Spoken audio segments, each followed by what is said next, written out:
સર્વને જય શ્રી કૃષ્ણ.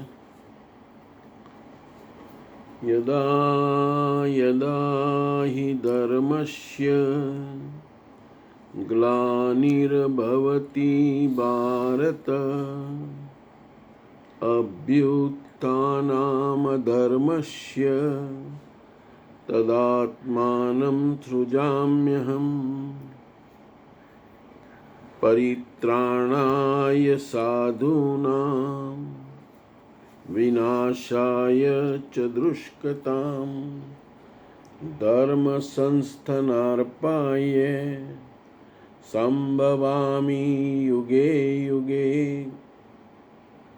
વસુદેવ વસુતં દેવં કંસ ચાણૂરમર્દનમ દેવકી પરમાનંદમ કૃષ્ણં વંદે જગદ્ગુરું. ચિંતા સંતાનહંતારો યત્પાદાંબુજરે નમઃ સ્વીયાનાં તાનિજાચાર્યં પ્રણમામિ મુહુર્મુહુઃ. યદનુગ્રહતો જંતુઃ સર્વદુઃખાતિગો ભવેत् તમહં સર્વદા વંદે શ્રીમદ્વલ્લભનંદનમ. અજ્ઞાનતિમિરાન્ધસ્ય જ્ઞાનાંજનશલાકયા ચક્ષુરુન્મીલિतं યેન તસ્મૈ શ્રીગુરુવે નમઃ. નમામિ હૃદયે શેષે લીલાક્ષીરાબ્ધિશાય નમઃ. લક્ષ્મી સહસ્રલીલાભિઃ સેવ્યમાनं કલાનિધિં ચતુરભિશ્ચ ચતુરભિશ્ચ ચતુરભિશ્ચ ત્રિભિષ્ટતા ષડભી વિરાજતે યોऽસૌ પંચધારદયે મમ. અધ્યાય ત્રીજો, શ્લોક 18મો. નૈવ તસ્ય કૃતેર્નાર્થો નાકૃતે નેહ કશ્ચન ન ચાસ્ય સર્વભૂતેષુ કશ્ચિદર્થ વ્યપાશ્રયઃ. આ સંસારમાં એ પુરુષ દ્વારા કાર્ય કરવાથી નથી કોઈ લાભ અને છોડી દેવાથી નથી કોઈ નુકસાન. જો કે પહેલાં તેની જરૂર હતી. તેનો કોઈ પ્રાણી સાથે કોઈ સ્વાર્થ સંબંધ નથી હોતો. આત્મા જ તો શાશ્વત, સનાતન, અવ્યક્ત, અપરિવર્તનશીલ અને અક્ષય છે. જ્યારે તેને તે મળી ગયો પછી તેમાં જ સંતુષ્ટ, તેમાં જ તૃપ્ત, તેમાં જ ઓતપ્રોત અને સ્થિત છે. આગળ કોઈ સત્તા જ નથી તો કોને શોધે? શું મળશે? તે પુરુષ માટે કર્મ છોડી દેવાથી કોઈ જ નુકસાન થવાનું નથી. કારણ કે વિકાર જ જેની ઉપર અંકિત થાય છે તે ચિત્ત જ બચતું નથી. સંપૂર્ણ ભૂતોમાં બાહ્ય જગત અને આંતરિક સંકલ્પો વચ્ચે લેશ માત્ર અર્થ નથી રહેતો. સૌથી મોટો અર્થ હતો પરમાત્મા. જ્યારે તે જ ઉપલબ્ધ છે તો બીજા સાથે તેની શી લેવા દેવા? હવે આપણે આ શ્લોકને થોડો સરળતાથી જોઈ લઈએ. આ શ્લોકનો ભાવ બહુ ઊંડો છે, પણ તેને સરળતાથી સમજવા પ્રયત્ન કરીએ. ભગવાન કહે છે કે જે મહાપુરુષને આત્મ સાક્ષાત્કાર થઈ ગયો, સામાન્ય રીતે આપણા આ ગીતામાં મહાપુરુષ જ્યાં શબ્દ વપરાયો છે એનો અર્થ જ એ આપણે સમજવાનો કે એને આત્માનો સાક્ષાત્કાર થઈ ગયો છે અને ભગવાન મળી ગયા છે. જે મહાપુરુષને આત્મ સાક્ષાત્કાર થઈ ગયો છે, જેને પોતાના સ્વરૂપમાં જ આનંદ, તૃપ્તિ અને સંતોષ મળી ગયા છે, એને કોઈ અસંતોષ છે જ નહીં, એને અતૃપ્તતા છે જ નહીં, આનંદ જ આનંદ છે. તેને માટે હવે કોઈ મેળવવાનું બાકી રહેતું નથી. ધારો કે માણસ વર્ષો સુધી તરસ્યો હોય, અને પાણી શોધતો હોય. જ્યાં સુધી પાણી ન મળે ત્યાં સુધી દોડધામ કરવી પડે. પરંતુ એકવાર ગંગાના કિનારે પહોંચી જાય અને તરસ સંપૂર્ણ શાંત થઈ જાય પછી તેને પાણી શોધવા ક્યાં જવું. આ બહુ સુંદર વસ્તુ આપણને કીધી કે તરસ છે, આપણને ભગવાનની મેળવવાની તરસ છે, એટલે આપણે દોડવું પડે. પણ એક વખતે આપણને ભગવાન મળી જાય પછી આપણે ક્યાંય આડાઅવડા જવાની જરૂર નથી, ક્યાંય ભટકવાની જરૂર નથી. એ જ રીતે ભક્ત શરૂઆતમાં યજ્ઞ, ભક્તિ, ભજન, ધ્યાન અને નિષ્કામ કર્મ કરે છે, કારણ કે તેને પરમાત્માની પ્રાપ્તિ કરવી છે. ભગવાન મેળવવા એટલે આ બધું કરવું પડે. ભક્તિ કરવી પડે, યજ્ઞ કરવો પડે. યજ્ઞ એટલે શું, આપણે આગળ જોઈ ગયા છે. ભજન કરવા પડે, ધ્યાન કરવા પડે, નિષ્કામ કર્મ કરવું પડે. પરંતુ જ્યારે પરમાત્માનો અનુભવ થઈ જાય છે ત્યારે તેને માટે કાંઈ મેળવવાનું બાકી રહેતું નથી. એક વખત ભગવાન મળી ગયા પછી એને કશું બાકી રહેતું નથી. કર્મ કરવાથી કોઈ લાભ નથી અને કર્મ છોડવાથી કોઈ નુકસાન નથી. એનો અર્થ એ નથી કે આળસુ બની જવું. એનો અર્થ તમને ભગવાન પ્રાપ્ત થાય એટલે તમે કશું જ કરો નહીં એવું કહેવાનો મતલબ નથી. પણ કરવાથી કંઈ લાભે નથી ને ના કરવાથી કોઈ નુકસાન નથી. એનો અર્થ એ નથી કે આળસુ બની જાય છે અથવા કર્મ કરવાનું બંધ કરી દે છે.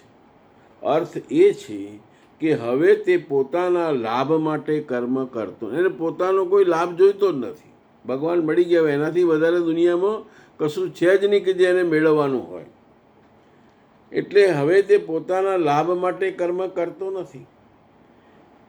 તેના કર્મ પાછળ કોઈ વ્યક્તિગત ઈચ્છા, સ્વાર્થ કે અપેક્ષા રહેતી નથી. જે કર્મ કરે છે એમાં એની કોઈ ઈચ્છા નથી, કોઈ સ્વાર્થ નથી કે કોઈ અપેક્ષા નથી. સ્વામીજી કહે છે, જે ચિત્તમાં સંકલ્પ અને વિકલ્પ ઊભા થતા નથી. તમને ભગવાન મળી ગયા પછી તમારા ચિત્તની અંદર, મનની અંદર કોઈ સંકલ્પ ના થાય કે ભાઈ હું આ મેળવી લઉં ને આ લઈ લઉં ને આ ટાર્ગેટ કરવું, એવું કશું ના હોય. સંકલ્પે ના હોય ને વિકલ્પે ના હોય.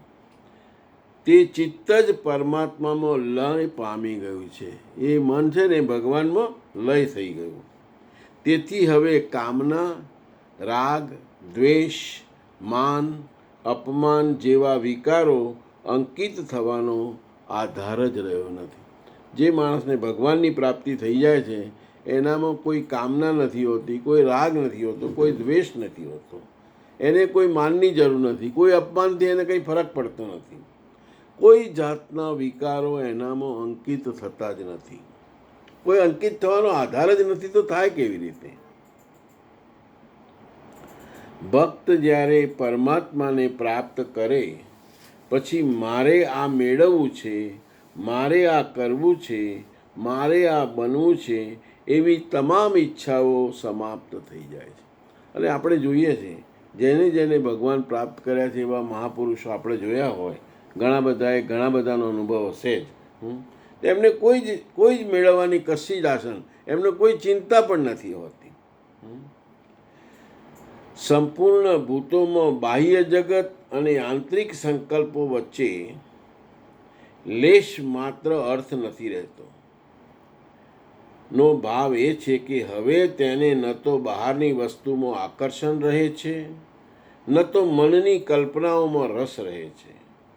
કારણ કે સૌથી મોટી પ્રાપ્તિ હતી પરમાત્માની, તે પ્રાપ્ત થઈ ગઈ છે. જે મોટી વસ્તુ મેળવવાની તે મળી ગઈ. હવે બાકીના નાની નાની વસ્તુઓમાં કોઈ એને લોભ ના હોય કે કશું એ ના હોય.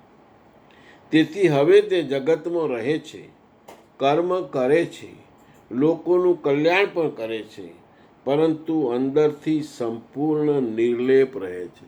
એને આ કશું અડકતું નથી. કોઈનું કંઈ કામ કરી આપે તો એના મનમાં એવું નથી થતું કે મેં કામ કરી આપ્યું.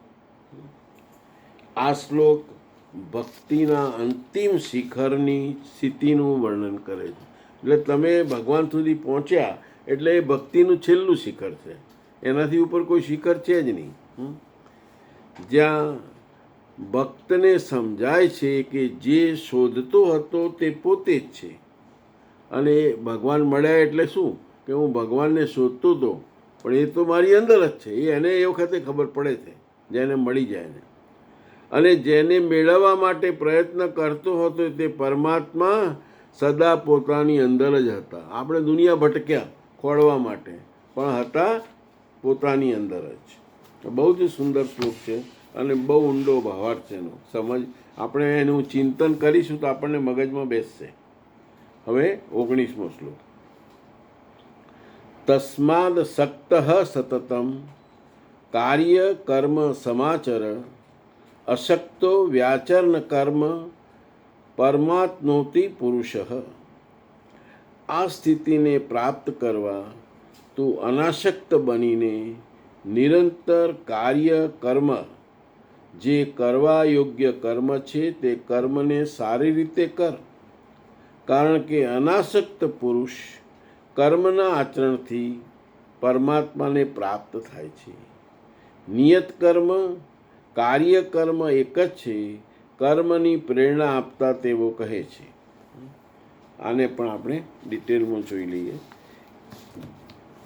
આ શ્લોકનો ભાવ અગાઉના શ્લોક સાથે જોડાયેલો છે. આપણે 18મો શ્લોક જોઈ લીધો, એ આની જોડે જ કનેક્ટેડ છે. શ્લોક 18માં ભગવાને આત્મતૃપ મહાપુરુષની સ્થિતિ બતાવી. જેને ભગવાન મળી ગયા છે એવા મહાપુરુષની ભગવાને આપણને સ્થિતિ બતાવી કે એ કયા લેવલનો હોય છે. હવે અર્જુન પ્રશ્ન કરી શકે કે જો અંતિમ સ્થિતિમાં કર્મની જરૂર નથી તો હું હમણાં જે કર્મ કેમ કરું? કેમ કે અલ્ટિમેટલી આ ગીતા તો ભગવાન અને અર્જુનનો સંવાદ છે અને મહાભારતના યુદ્ધ પહેલાંની વાત છે. એટલે અર્જુનને એવો પ્રશ્ન ઊભો થાય કે જો છેલ્લે કર્મ જ નથી કરવાનું તો પછી અત્યારે શું કામ કરવું? તેનો જવાબ જ આ શ્લોકમાં છે. તેથી તું આસક્તિ છોડીને સતત કર્તવ્ય કર્મ કર. કર્મ તો કરવાનું છે અને સતત કરવાનું છે, પણ આસક્તિ છોડીને. કારણ કે અનાસક્તિપૂર્વક કર્મ કરનાર મનુષ્યને પરમાત્માને પ્રાપ્ત કરે. એટલે આપણે અનાસક્તિ રાખીને જે કર્મ કરીએ તો આપણને ભગવાન મળે. અહીં તસ્મત શબ્દ ખૂબ મહત્વનો છે. તેનો અર્થ એ છે કે તું હજુ આત્મતૃપ્ત સ્થિતિમાં પહોંચ્યો નથી. જો આપણે ભગવાન મળ્યા ના હોય અથવા એવી સ્થિતિમાં હોઈએ, તેથી તારે માટે કર્મનો માર્ગ જરૂરી છે. ભગવાન અર્જુનને કહે છે હજુ તું એ લેવલે પહોંચ્યો નથી. ભાઈ બધી વાત કરે છે કે તમે છેલ્લે એવું કીધું કે આત્મતૃપ્ત માણસને કર્મની જરૂર નથી, તો મારે અત્યારે પણ કર્મ કરવાની ક્યાં જરૂર છે? જો એવું અર્જુન કહે ત્યારે ભગવાન કહે છે કે હજુ તું એ લેવલે પહોંચ્યો જ નથી, તું આત્મતૃપ્ત થયો જ નથી, હજુ તને ભગવાન મળ્યા જ નથી.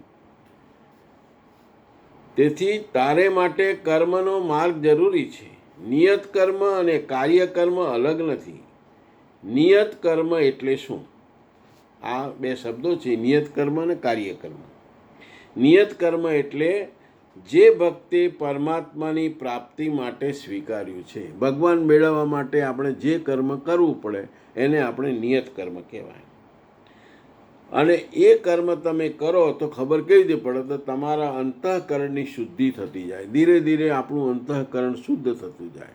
કોઈ ખોટા વિચારો, કોઈના કશા ખરા વિચારો આવે જ નહીં. જે યજ્ઞરૂપ ભક્તિ છે આ માત્ર બાહ્ય વ્યવસાય કે રોજિંદા કાર્યો નથી. ગીતા મુજબ સાચું નિયત કર્મ એ છે કે જે મનુષ્યને પરમાત્મા તરફ લઈ જાય. અગત્યની વસ્તુ તો શું છે કે આપણે ભગવાન તરફ જવાનું છે અને ભગવાન મેળવવા. અલ્ટિમેટ ગોલ આપણો છેલ્લો એ જ છે. બીજો પ્રશ્ન, અનાસક્તિ એટલે શું? અનાસક્તિનો અર્થ કર્મ છોડવું નથી. કર્મ કરવું પણ ફળની આશા વગર. કોઈ ફળ મળશે કે નહીં એની ચિંતા કર્યા વગર કર્મ કરવું. ભક્તિ કરવી પણ માન પ્રતિષ્ઠાની ઈચ્છા વગર. તમે ભક્તિ કરતા હો અને મનમાં થાય કે લોકો મારા બહુ વખાણ મળે, ભાઈ આ ભાઈ તો સરસ ભક્તિ કરે છે, તો એનો કોઈ અર્થ નથી. એટલે ભક્તિ કરવી પણ માન અને પ્રતિષ્ઠાની ઈચ્છા વગર. સેવા કરવી પણ બદલામાં કશું મેળવવાની અપેક્ષા વગર. આપણે બધા સેવા કરીએ છીએ, પણ જો મનમાં એવું થાય કે ભાઈ આ મારી તબિયત સારી રહે તો સારું, એટલે આપણે કોઈ અપેક્ષા સાથે સેવા કરી, તો સેવા અપેક્ષા સાથે નહીં કરવાની. સેવા કરવી પણ બદલામાં કશું મેળવવાની અપેક્ષા વગર. પરમાત્માની પ્રાપ્તિ કેવી રીતે થાય? હવે ત્રીજો પ્રશ્ન આવ્યો કે ભગવાનની પ્રાપ્તિ કેવી રીતે થાય? સામાન્ય રીતે માણસ વિચારે કે કર્મ બંધ કરવાથી શાંતિ મળશે. જંગલમાં જઈને બેસી જાવ એટલે શાંતિ મળે, એવું નોર્મલ વિચાર આવે.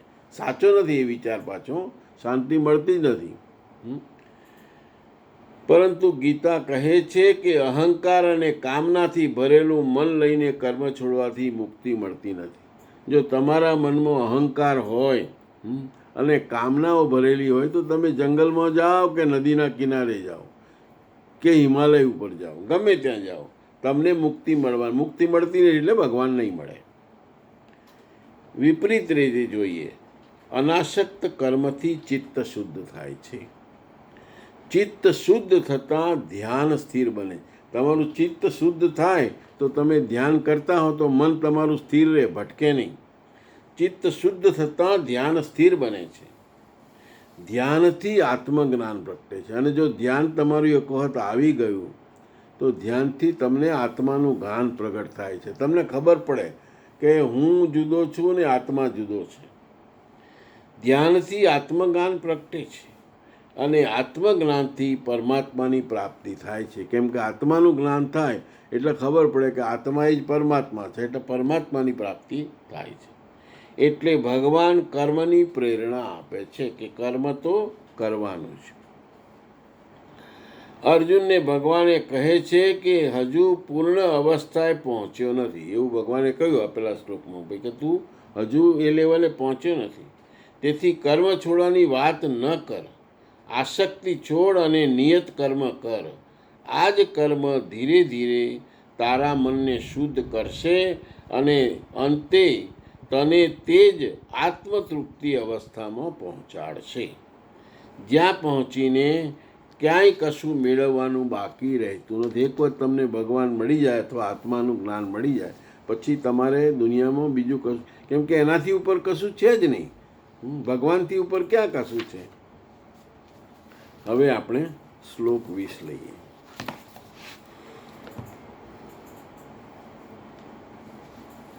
કર્મણ્યૈવ હિ સંસિદ્ધિ માસ્થિતા જનકાદયઃ લોક સંગ્રહમેવાપી સંપશ્યન્કુર્મર્હસી. જનક એટલે જનક રાજા નહીં, પરંતુ જન્મદાતાને જનક કહે છે. યોગ જ જનક છે. તમારા સ્વરૂપને જન્મ આપે છે, પ્રકટ કરે છે. યોગ વડે સંયુક્ત પ્રત્યેક મહાપુરુષ જનક છે.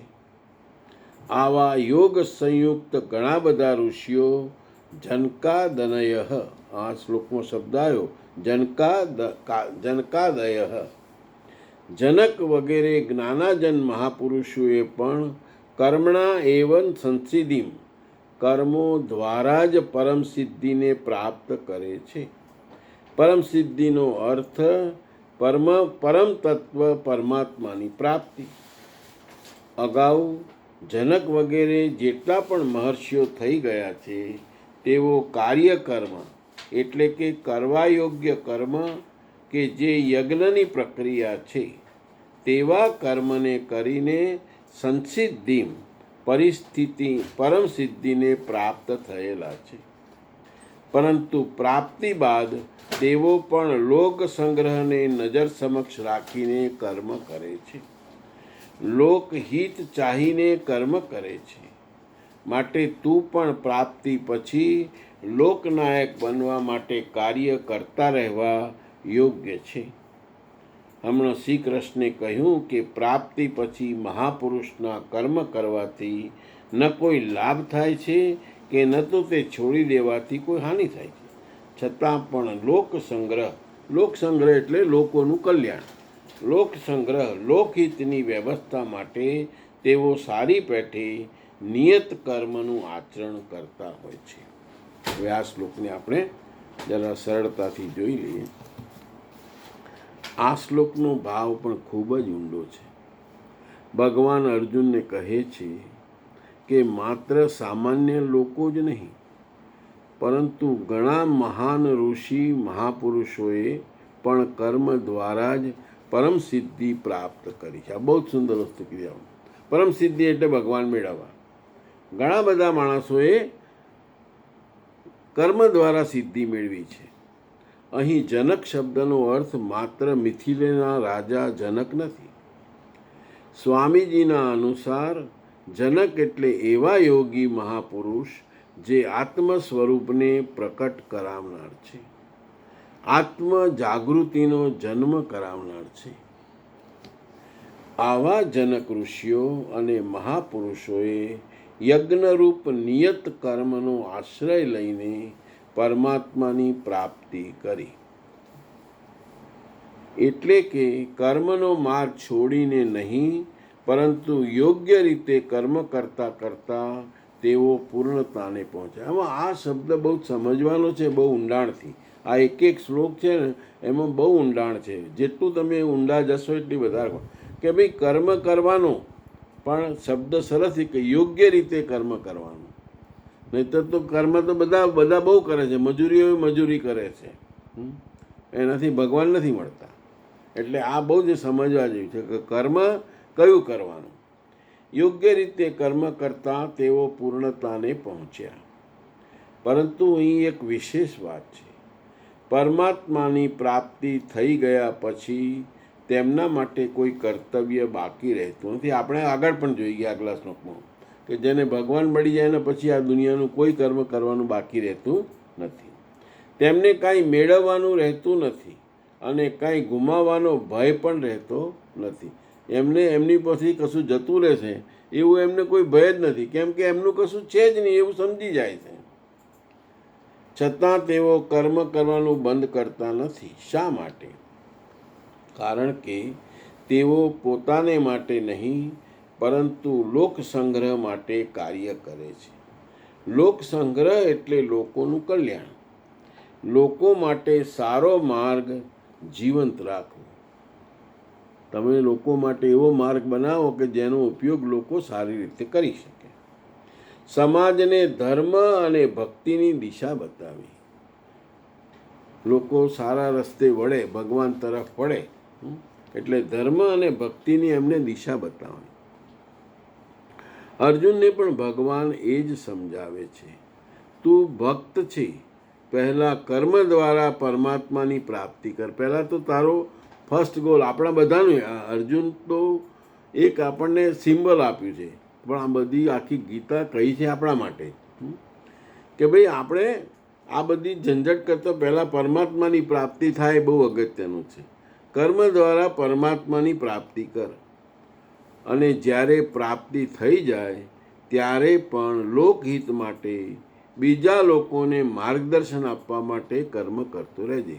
એટલે આપણો પહેલો ગોલ ભગવાનની પ્રાપ્તિ. પછી તો આમ તો કશું કરવાનું નથી, પણ છતાં કર્મ કરતા રહેવું કે જેથી કરીને લોકોને માર્ગદર્શન મળે.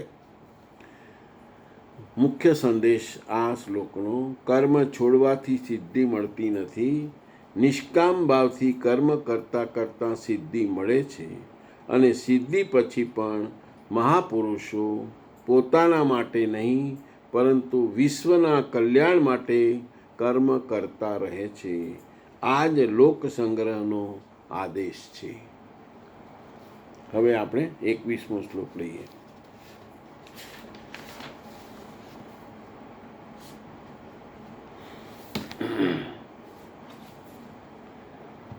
યદ્યદાચરિતિ શ્રેષ્ઠસ્ત તદે વેતરો જનઃ સ યત્પ્રમાણમ કુરુતે લોકસ્તદનુ વર્તતે.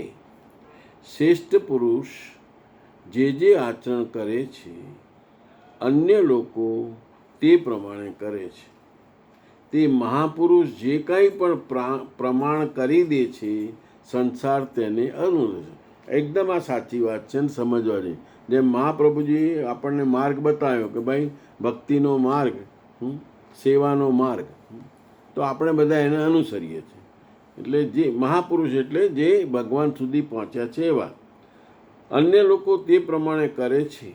તે મહાપુરુષ જે કાંઈ પણ પ્રમાણ કરી દે છે તે સંસાર તેને અનુસરે છે.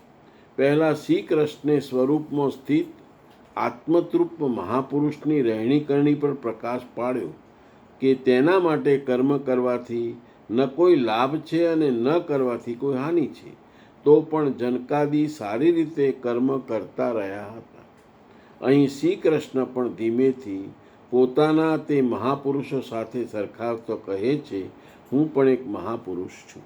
એ સાક્ષાત ભગવાન છે, છતાં એ અર્જુનને સમજાવવા માટે કહે છે. આપણે એનું 21મી શ્લોકનો ભાવ જોઈ લઈએ. શ્રેષ્ઠ પુરુષ જેવું વર્તન કરે છે, સામાન્ય લોકો પણ તે જ માર્ગે ચાલે છે. આપણે બધા કોઈક આપણને સારી સલાહ આપે એ પ્રમાણે આપણે ચાલીએ. તે જ આદર્શ સ્થાપિત કરે છે. લોકો તેને જ પ્રમાણ માનીને અનુસરે છે. માનવ સ્વભાવ એવો છે કે તે માત્ર ઉપદેશથી નથી શીખતો. કોઈ તમને ઉપદેશ આપે, આપણે સામાન્ય રીતે કહીએ છીએ કે ભાઈ આટલા બધા જણા ભાગવત સાંભળે છે અને આટલા બધા જણા રામાયણ સાંભળે છે, પણ કોઈ સુધરતું નથી. કેમ કે સંભળાવવાળામાં એની ઇમ્પ્લિમેન્ટ કરતા નથી. આ અગત્યની બહુ વસ્તુ છે. આપણે નાના હતા દરેક વાર્તા આવતી હતી કે એક સાધુ પાસે એક માં જાય છે કે મારો છોકરો ગોળ બહુ ખાય છે, તો તમે એને કંઈક સલાહ આપો ને. તો સાધુએ કીધું કે એક કામ કરો, તમે અઠવાડિયા પછી આવજો. એ બેન અઠવાડિયા પછી ફરી જાય છે સાધુ પાસે. એટલે સાધુએ પેલા છોકરાને કીધું કે ભાઈ તું ગોળ ના ખાઈશ, એનાથી તને નુકસાન થશે. તો પેલી માં વિચાર કરે છે કે આટલું કહેવાનું તો અઠવાડિયા પહેલાં કેમ ના કીધું ને આજે કીધું. એટલે સંતને પૂછે છે, ત્યારે કીધું કે હું એ બહુ ગોળ ખાતો હતો. જો હું જ ગોળ ખાતો હોઉં ને એને સલાહ આલું તો એની કોઈ અસર નહીં થાય. એટલે મેં આ અઠવાડિયું ગોળ બંધ કરી દીધું. એટલે હવે હું સલાહ આપું. બહુ સરસ વસ્તુ છે. નાનું છોકરાઓ ભણતા હતા એ વખતની વાર્તા છે, પણ બહુ જીવનમાં સમજાવી છે આપણને. માનવ સ્વભાવ એવો છે કે તે માત્ર ઉપદેશથી નથી શીખતો, પરંતુ મહાન વ્યક્તિઓના જીવનને જોઈને શીખે છે. એ જે કરે છે એવું આપણે કરીશું. માતા, પિતા, ગુરુ, સંત, મહાપુરુષ કે સમાજના આગેવાનો જેવું આચરણ કરે તેની અસર હજારો લોકો ઉપર પડે છે. એટલે તમે જેવું આચરણ કરશો એવું જ તમે તમારા ઘરે તમારા છોકરાઓ પણ કરશે. આથી મહાપુરુષોની જવાબદારી વધારે હોય છે. તેઓ જે કરે છે તે માત્ર પોતાનું કાર્ય નથી રહેતું, પરંતુ સમાજ માટે ઉદાહરણ બની જાય છે. ઇવન આપણે ઘરમાં પણ જે કરીશું એ આપણા ઘર માટે ઉદાહરણ બની જશે. આપણા છોકરાઓ છોકરીઓ એ જ કરશે. પાછલા શ્લોકમાં શ્રી કૃષ્ણે કહ્યું હતું કે આત્મજ્ઞાનીની આત્મતૃપ્ત મહાપુરુષ માટે કોઈ વ્યક્તિગત કર્તવ્ય રહેતું નથી. એટલે એને એ જે ભગવાન સુધી પહોંચ્યો એનું કોઈ કર્તવ્ય નથી રહેતું. તેને કંઈ મેળવવાનું રહેતું નથી અને કંઈ ગુમાવવાનો ભય પણ નથી. આપણે જોઈ ગયા.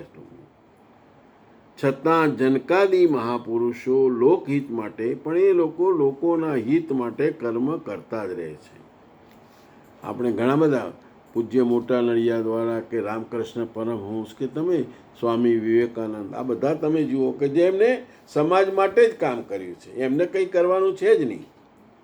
હવે આ શ્લોકમાં શ્રી કૃષ્ણ વધુ એક કારણ આપે છે.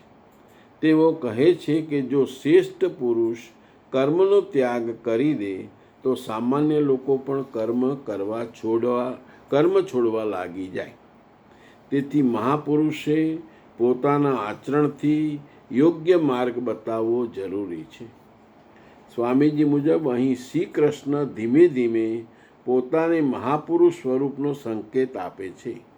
તેઓ કહેવા માગે છે કે હું જે આચરણ કરું છું તે લોકો માટે આદર્શ બને છે, તેથી હું પણ કર્મ કરું છું. અલ્ટિમેટલી ભગવાન કહે છે કે ભાઈ હું આ જે કામ કરું છું મારે તો કશું કરવાની જરૂર જ નથી, કેમ કે એ તો સાક્ષાત પૂર્ણ પુરુષોત્તમ છે.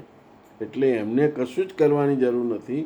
છતાં એમને એ 125 વર્ષ જીવ્યા, 125 વર્ષ એમને કર્મ કર્યું છે. અને ક્યાંય શાંતિથી બેઠા નથી. એ આપણને આદર્શ આપે છે, આપણને સમજાવે છે કે આપણે પણ કર્મ કરવાનો છે. આ શ્લોકનો મુખ્ય સંદેશ એ છે કે ઉપદેશ કરતાં આચરણની અસર વધારે હોય છે. શ્રેષ્ઠ પુરુષનું જીવન સમાજ માટે જીવંત શિક્ષા છે. મહાપુરુષ પોતાના માટે નહીં પરંતુ લોકોના કલ્યાણ અને માર્ગદર્શન માટે કર્મ કરે છે.